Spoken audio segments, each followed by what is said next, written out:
Muy buenas tardes, buenos días a todos ustedes, los que tengo el gusto de saludar a través del YouTube. Yo soy el Padre Arturo Cornejo, les saludo a todos ustedes que tenemos el gusto de estudiar la Biblia juntos. Estamos en otro episodio más de nuestro curso bíblico católico, estamos en el episodio número 20 y estamos tratando el capítulo 17 del libro de los Hechos de los Apóstoles. Quiero, antes de comenzar este episodio, compartir con ustedes algunas cosas. Este curso es bíblico y por lo tanto pues se necesita que tengan su Biblia a la mano. Es muy importante, casi diría indispensable. Imagínense un curso bíblico sin Biblia, pues es algo que no coincide o que no está bien. Vayan por su Biblia, ahí la tienen guardadita, a veces ni la leen ni la usan, porque a lo mejor no tienen tiempo o no hay quien se las explique. Bueno, pues yo estoy para ayudarles en esto. Si ustedes y yo queremos juntos crecer en la fe católica y aprender las Sagradas Escrituras, pues nos va a ir muy bien. Así que bienvenidos todos ustedes, vayan por su Biblia. Sé que muchos de ustedes son muy expertos en la Biblia, otros ya la leyeron pero no la comprendieron, y otros ya la leyeron, ya la comprendimos pero no la hemos llevado a cabo. La Biblia se hizo para tres cosas: para leerse, para comprenderse y para vivirse. Así que quien solo la lee y nomás la lee, pues se queda como una persona que solamente lee un periódico, pero hasta ahí. La Biblia hay que estudiarla, hay que disfrutarla, hay que comerla y hay que vivirla en nuestra vida normal. Fíjense que la Biblia, aunque ustedes ven que es un libro grueso, así como lo tengo aquí, pues la Biblia está dividida en dos grandes partes, que es el Antiguo Testamento y el Nuevo Testamento. Si ustedes ven, una parte es más gruesa que la otra. El Antiguo Testamento se escribió antes de que Cristo viniera al mundo, desde el libro del Génesis hasta el libro de la Sabiduría. Y el Nuevo Testamento, que abarca desde el Evangelio de San Mateo hasta el libro del Apocalipsis, se va a escribir después de la ascensión de Jesús, más o menos 20 años después. Por lo tanto, la Biblia es una riqueza de muchos tiempos. La Biblia no es un solo libro, la Biblia es un conjunto de libros pegados, juntos, ordenados de tal manera que se pueda leer de manera más fácil la Biblia. Y la Biblia, aparte de estar dividida por libros que fueron escritos por diferentes autores en diferentes épocas y a diferentes destinatarios, la Biblia también se dividió, la Iglesia Católica la dividió en capítulos y versículos, para que los cristianos como nosotros pudiéramos manejarla de una manera más ordenada. El capítulo es el número grandote que aparece al principio de algún párrafo, y los versículos, versos, viene de versículos, son los numeritos que están entre los párrafos, entre las palabras. Pues nos habíamos quedado, vamos a dar inicio ahora sí. Fíjense que nos habíamos quedado en el capítulo 16, terminamos el capítulo 16 en el episodio pasado. Les recuerdo que la Biblia, estamos en el libro de los Hechos de los Apóstoles. Este libro es el número 5 del Nuevo Testamento, ¿no? ¿Y por qué el Padre no empezó desde el principio? Porque la Biblia tiene varios principios, depende cuál sea nuestro interés. Nosotros tenemos como interés primario conocer los orígenes de la Iglesia Católica. Y el origen de la Iglesia como institución divina está en los Hechos de los Apóstoles. Cristo la funda en Pedro, en el capítulo 16 de San Mateo, pero la Iglesia se ejecuta poco a poco, va creciendo en el libro de los Hechos de los Apóstoles. Vamos al capítulo 17, vamos a ir del versículo 1 y siguientes. Acompáñenme, la Biblia se estudia leyéndola y luego nos pararemos en algunos versículos por ahí que estén importantes. Bienvenidos todos ustedes. Dice: Pablo y Silas atravesaron Anfípolis y Apolonia y llegaron a Tesalónica, donde los judíos tenían una sinagoga. A ver, hay que recordar que San Pablo ya no anda con Bernabé. Este es su segundo viaje de San Pablo. San Pablo tiene 4 grandes viajes apostólicos. Este es el segundo viaje que San Pablo hace. Y va a llegar a Tesalónica. Tesalónica en aquellos tiempos era la capital de Macedonia, una de las civilizaciones antiguas del Asia Menor, Europa, por ahí está, al norte de Grecia. Y San Pablo siempre era muy inteligente, casi no se entretenía en los pueblitos. San Pablo iba a las capitales, iba a los puertos, porque eran las ciudades más importantes donde se corría la voz de las novedades, ¿no? Entonces San Pablo llevaba la novedad del Evangelio. Hay que recordar que antes de él a estas ciudades no había llegado el Evangelio, no se sabía nada, solo se oían rumores. Pero San Pablo dice que llega con Silas, que es su compañero de segundo viaje, a Tesalónica, capital de Macedonia. Dice, Pablo, según su costumbre, fue a visitarlos y por 3 sábados discutió con ellos basándose en la Escritura. San Pablo siempre llegaba a las sinagogas, que era el lugar de estudio de los judíos, donde todos los sábados se reunían a estudiar las Sagradas Escrituras, que para entonces eran los Salmos, el Pentateuco, o la Torá o la Ley, como le quieran decir, y algunos otros libros, ¿no?, que formaban las Sagradas Escrituras hasta entonces. Entonces San Pablo iba a las sinagogas primero. 3 sábados se había ido a discutir con ellos. ¿Y qué había pasado? Dice, las interpretaba y les demostraba que el Mesías debía padecer y resucitar de entre los muertos. Y les decía, este Mesías es precisamente Jesús, al que yo anuncio. Fíjense, San Pablo era muy listo, ¿no? Se basaba en las Sagradas Escrituras, pero no era bien recibido siempre. No todos recibían el mensaje de San Pablo con mucho agradecimiento, con mucho gusto. Casi siempre había conflictos o había quien no le parecía. Si yo, que soy el padre Arturo, y a veces trato de hablar con la más claridad que posible, con la más sinceridad, encuentro retractores, pues imagínense San Pablo, ¿no? Cuando su mensaje era novedoso, era contrario a muchas corrientes judías, entonces pues era muy conflictiva esta situación. Dice, hubo algunos que se convencieron y formaron un grupo en torno a Pablo y Silas, algunos. Lo mismo hicieron un buen número de griegos, de los que temen a Dios, y no pocas mujeres de alta sociedad. Fíjense, se convirtieron judíos algunos, dice, y no pocos judíos, o sea, no pocos griegos, o sea, paganos, no eran judíos, pero ellos creyeron en el mensaje de Pablo, y dice, y algunas mujeres de alta sociedad, o sea, importantes, las mujeres vuelven a aparecer.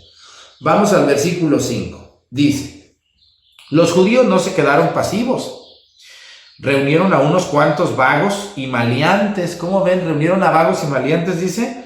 Armaron un motín y alborotaron la ciudad. Hicieron una demostración frente a la casa de Jasón, pues querían a Pablo y Silas para llevárselos ante la asamblea del pueblo. Pero al no encontrarlos allí, arrastraron a Jasón y otros creyentes ante los magistrados de la ciudad gritando, estos hombres que han revolucionado todo el mundo han llegado también hasta aquí. Y Jasón los ha hospedado en su casa. ¿Cómo ven? Jasón les había dado hospedaje a Pablo y a Silas, y estos, en lugar de, como no los encontraron a Pablo y a Silas, lo van a llevar preso ante los magistrados. ¿Cómo ven? Dicen que era una bola de vagos y maleantes.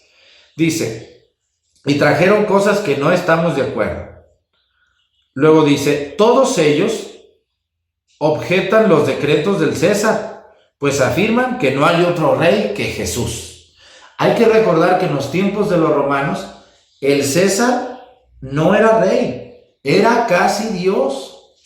Y cuando Pablo y Silas presentaban a un Jesús, para entonces muy desconocido, como rey, como señor y como Dios, pues no era muy bien recibido. Entonces, estos eran tramposos, acusaban a Pablo y a Silas de presentar a un rey contrario al César. ¿Para qué? Para que les hicieran caso, porque no había otra acusación.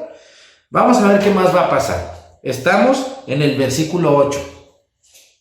Dice, lograron impresionar al pueblo y a los magistrados que los oían, los cuales exigieron una fianza a Jasón y a los demás hermanos antes de dejarlos en libertad. Les creyeron y les pidieron una fianza.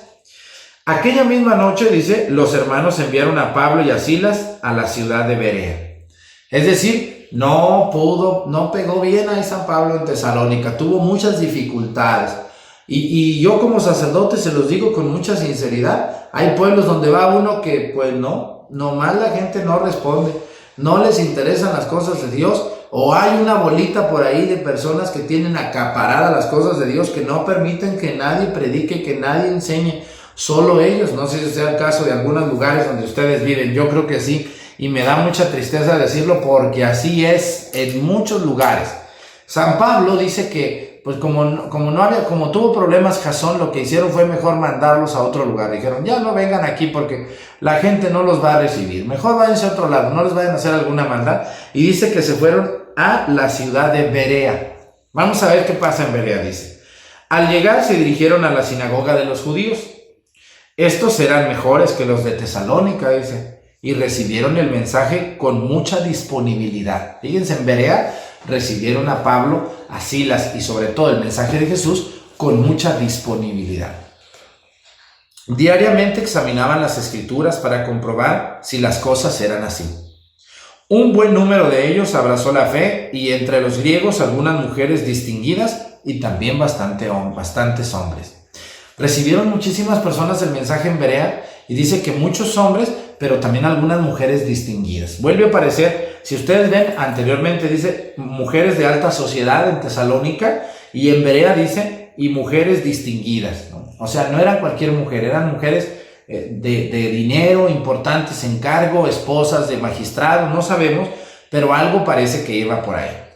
Dice, versículo 13, pero cuando los judíos de Tesalónica, fíjense, ahí va, se enteraron de que Pablo estaba predicando la palabra de Dios en Berea, fueron también allí para agitar al pueblo y crear disturbios. ¿Cómo ven? Ahí van esta bola de envidiosos.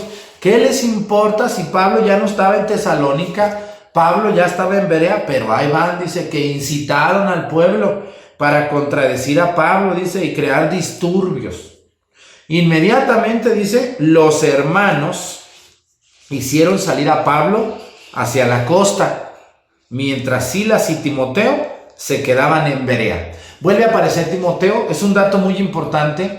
Fíjense que hay lugares donde San Lucas, cuando narra los Hechos de los Apóstoles, hay que recordar que el autor de los Hechos de los Apóstoles es el evangelista San Lucas, seguidor muy cercano de Pablo. Va a narrar que Pablo andaba con Silas, pero a veces se le olvida poner a Timoteo, ¿no? Como que se supone.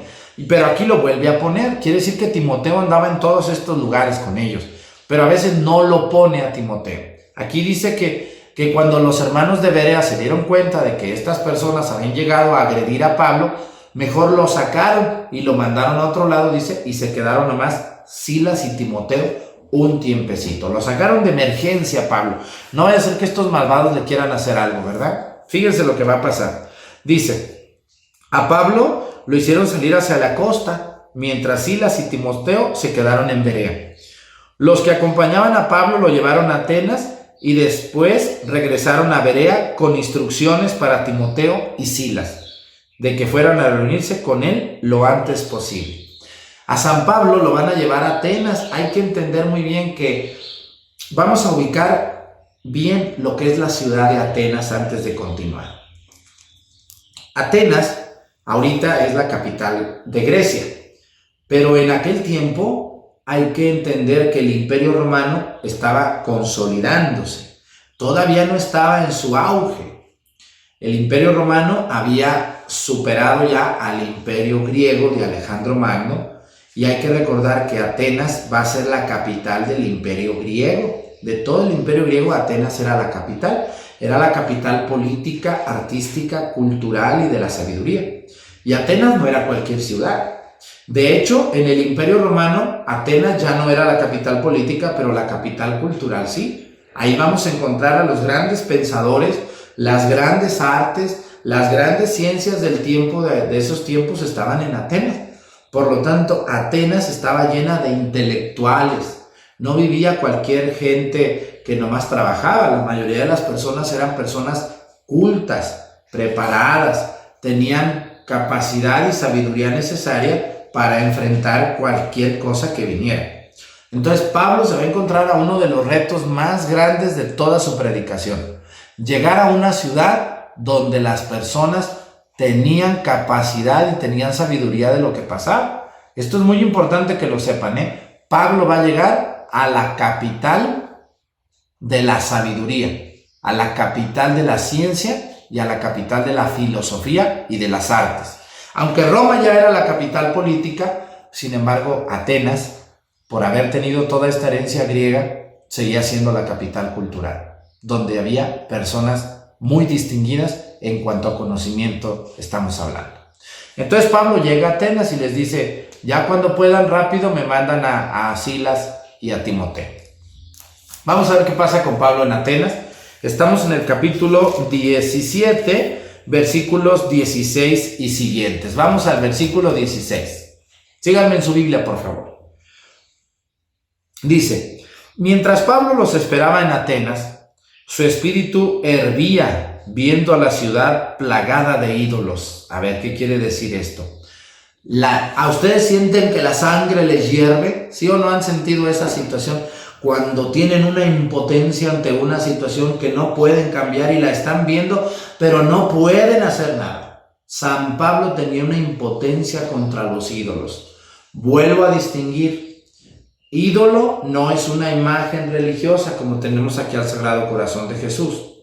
San Pablo se refiere a los ídolos a aquellas cosas que tratan de sustituir o suplir a Dios. Hay que recordar que los griegos eran politeístas.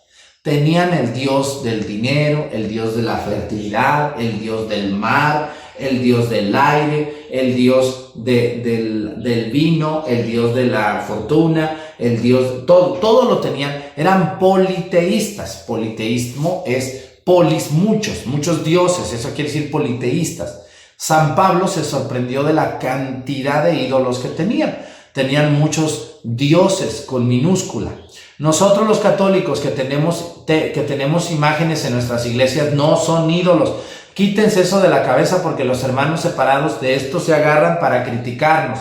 Pero ellos no distinguen entre la palabra ídolo e imagen. Hay que distinguir. Un ídolo es aquello que sustituye a Dios. Todos nuestros santos hermosos, de fibra, de vidrio, de yeso, de madera, de piedra, de cantera, de lo que sea, son imágenes, no ídolos, porque no sustituyen a Dios, ni Dios está dentro de ellos. Son imágenes que nos ayudan a entender las realidades superiores de Dios. ¿Sale? Muy importante que sepan esto. Tengo un tema por ahí que se llama la verdadera idolatría. Entonces, véanselo por favor aquí en YouTube para que les quede claro esta distinción entre imagen e ídolo. Pero vamos a seguir. Dice que San Pablo le hervía la sangre por ver tanto ídolo y pues no poder hacer nada. Dice que empezó a tener contactos, dice, en la sinagoga con los judíos y con griegos que temían a Dios, hablando también con los que diariamente se encontraban en las plazas de la ciudad. San Pablo era muy listo, luego se movía, ubicaba y se acercaba. Versículo 18. Algunos filósofos epicúreos y estoicos estaban conversando con él. Fíjense, aquí están unas corrientes muy importantes. Los epicúreos y los estoicos, algunos eran personas que decían que todo estaba permitido, que no había problema, que todos los placeres eran bien recibidos. Y otros decían que no, que tenía que haber ciertos límites. Y había corrientes filosóficas. Dice, unos preguntaban, ¿qué querrá decir este charlatán? ¿Cómo ven? Para ellos San Pablo era un charlatán. Charlatán. Dicen, entablaban conversación con él, pero pues no le entendían, como que decían, este está zafado, ¿quién es este charlatán? Dice, mientras otros comentaban, parece ser un predicador de dioses extranjeros. Fíjense San Pablo, para el coraje que le daba a San Pablo, dice, porque le oían hablar de Jesús y de la resurrección. Unos decían que era un charlatán y otros decían que era predicador de dioses extranjeros. Válgame Dios, como era San Pablo, yo creo que la sangre le hervía más. Dice, lo tomaron, lo llevaron con ellos a la sala del Areópago.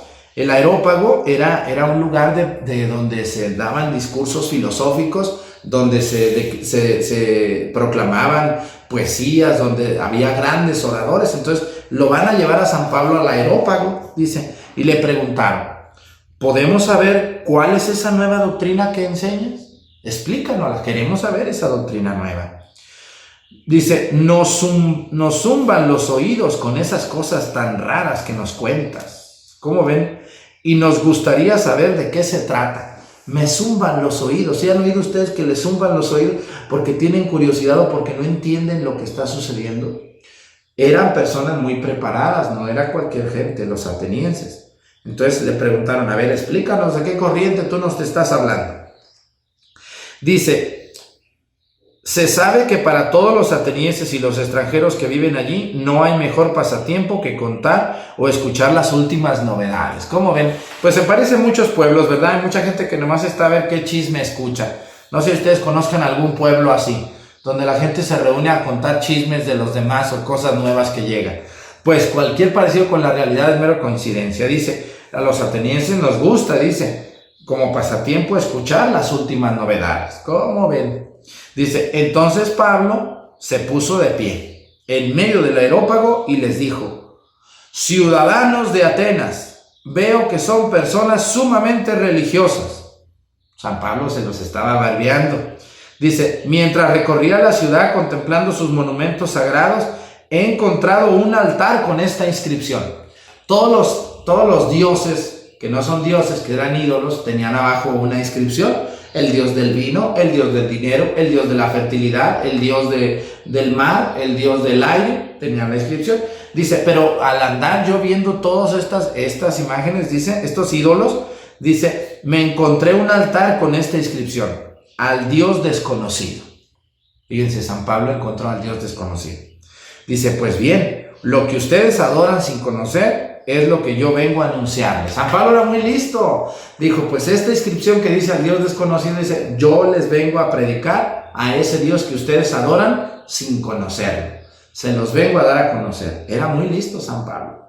Y fíjense nomás el discurso que les va a dar. Se los voy a leer. Es la historia de toda la humanidad. La historia desde que Dios puso la mano en este mundo. Creó a Adán, creó los profetas, el pueblo de Israel.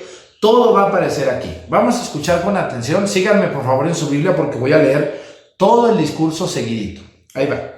Estamos en el capítulo 17, versículo 24. El Dios que hizo el mundo y todo lo que hay en él no vive en santuarios fabricados por humanos, pues es creador del cielo y de la tierra. Y tampoco necesita ser servido por manos humanas, pues ¿qué le hace falta al que a todos da la vida, el aliento y todo lo demás? Habiendo sacado de un solo tronco toda la raza humana, quiso que se estableciera sobre toda la faz de la tierra y fijó para cada pueblo cierto lugar y cierto momento de la historia. Habían de buscar por sí mismos a Dios, aunque fuera a tientas. Tal vez lo encontrarían. En realidad no está lejos de cada uno de nosotros, pues en él vivimos, nos movemos y existimos. Como dijeron algunos poetas suyos, somos también del linaje de Dios. Si de verdad somos del linaje de Dios, no debemos pensar que a la divinidad se parezca a las creaciones del arte y de la fantasía humanas, ya sean de oro, de plata o de piedra. San Pablo está criticando mucho los ídolos que tienen los griegos, y por eso dice que Dios no puede habitar en un lugar hecho por hombres y eso. Claro, tiene razón San Pablo. Hay que entender que San Pablo tiene un conflicto muy fuerte con el politeísmo de los griegos. Por eso les está echando en cara que no está bien que se adoren ídolos. Los ídolos que ya les repetí anteriormente, que no son las imágenes nuestras. Los católicos ignorantes que adoran imágenes están equivocados y le están dando una manera de venerar una imagen como si fuera Dios. Entonces nosotros los católicos veneramos una imagen, le guardamos respeto, nos ayuda a entender, pero no le guardamos adoración, solamente adoramos a nuestro Señor Jesucristo presente en la Santísima Eucaristía. Vamos a lo que sigue. Dice, ahora precisamente Dios quiere superar estos tiempos de ignorancia y pide a todos los hombres de todo el mundo un cambio total. Tiene ya fijado un día en que juzgará a todo el mundo con justicia, valiéndose de un hombre que ha designado y al que todos pueden creer, pues Él lo ha resucitado de entre los muertos. Fíjense, dice nuestro Señor, dice, quiere que se superen todos estos tiempos de ignorancia. Así es, la gente pues en aquellos tiempos tenía devoción y tenía deseos de adorar a un Dios, pero lo hacía de manera muy ignorante porque Jesús no había venido a darnos a conocer la buena nueva. Teníamos algo a través del Antiguo Testamento, pero no teníamos conciencia cierta del mensaje de Jesús, que es la buena nueva. Por eso San Pablo dice, va a venir y vamos a ser juzgados todos. Y todos, dice, puedan creer, pues Él lo ha resucitado de entre los muertos. Tiene ya fijado el día en que juzgará a todo el mundo con justicia. Vamos a ver qué más va a pasar. Fíjense, San Pablo les va a echar en cara sus cosas, ¿no? Les va a hablar del Dios desconocido que no conocen, pero que ellos adoran. Les va a decir que Dios no puede estar en una imagen. Así es, tiene toda la razón San Pablo. Y luego dice, estamos en el versículo 32. Dice, y fíjense lo que va a pasar con los griegos que estaban ahí en el Areópago escuchando a Pablo. Cuando oyeron hablar de resurrección de los muertos, unos empezaron a burlarse de Pablo. ¿Qué sienten ustedes cuando se burlan? Porque ustedes les hablan de Dios a una persona. ¿Les ha pasado? A mí me ha pasado también. Que cuando uno les habla de Dios como que les da risita o se burla. Dice que unos, cuando les habló de la resurrección de los muertos, era algo... Hay que recordar que Jesús es el primer hombre que resucita de entre los muertos y vuelve a la vida y anda con ellos y luego se va al cielo otra vez. Entonces es algo no solamente novedoso, es algo increíble. Nosotros hemos crecido con esta imagen de la resurrección de los muertos y se nos hace hasta cierto punto ya costumbre. Pero no, si te pones a pensar bien en la resurrección de los muertos, vas a caer en la cuenta de que no es así, de que es algo fuera de serie, fuera de lugar, fuera de la normalidad humana. Y pues imagínense, los griegos que no habían visto nada ni sabían nada de esto, se empezaron a burlar de Pablo, dice. Otros le decían, fíjense, unos se burlaron y otros le decían, sobre esto te escucharemos en otra ocasión. O sea, no me importa lo que digas, mejor que te vaya bien y luego te volvemos a escuchar. Fíjense, pobre de San Pablo, ¿cómo se sentiría de triste? Qué triste San Pablo al sentirse despreciado por los atenienses. Pero no por todos, ahí les va. San Pablo, donde quiera que va, en algunos lugares muchos le creen, o poquitos, o 2 o 3, pero siempre por lo menos uno le cree. Y entonces aquí aparece lo bonito de la historia. Aunque muchos a San Pablo lo desprecian, se burlan de él o lo ignoran, y San Pablo les habló en griego seguramente, porque pues eran griegos letrados, no permitían que les hablaran en otras lenguas. Y San Pablo pues era un hombre también muy ilustrado y muy letrado. Dice, así fue como Pablo salió de entre ellos. Pobrecito de San Pablo, muy triste, yo creo que se fue. Dice, algunos hombres, sin embargo, se unieron a él y abrazaron la fe. Algunos hombres sí le hicieron caso, dice, y abrazaron la fe. Dice, entre ellos Dionisio, llamado el Areopagita. Así es, Dionisio el Areopagita. Una mujer llamada Damaris y algunos otros. San Lucas solamente nos pone a 2 hombres, que es Dionisio el Areopagita y Damaris, y dice que algunos otros hombres. Por lo tanto, esta va a ser la semillita de la iglesia de Atenas. La iglesia iniciada por Dionisio el Areopagita y por Damaris y por algunos otros hombres. Y así va a comenzar la iglesia en Grecia, en Atenas, de una manera muy difícil, con muchas resistencias. Hay muchas personas muy preparadas, pero preparadas equivocadamente, o preparadas en las cosas del mundo, pero no en las cosas de Dios. Como ahorita tenemos tantas personalidades tan sabias, con tantos doctorados, con tantas maestrías, con tanta profesión y tanta preparación, pero tan lejos de Dios, incluso burlándose de las cosas de Dios. Qué vergüenza que la historia parece que se vuelve a repetir. Me dio mucho gusto haber estado con ustedes meditando este capítulo 17 del libro de los Hechos de los Apóstoles. Estamos en el episodio número 20. Este es el episodio 20 de nuestro curso bíblico. Ahí la llevamos, no se desesperen.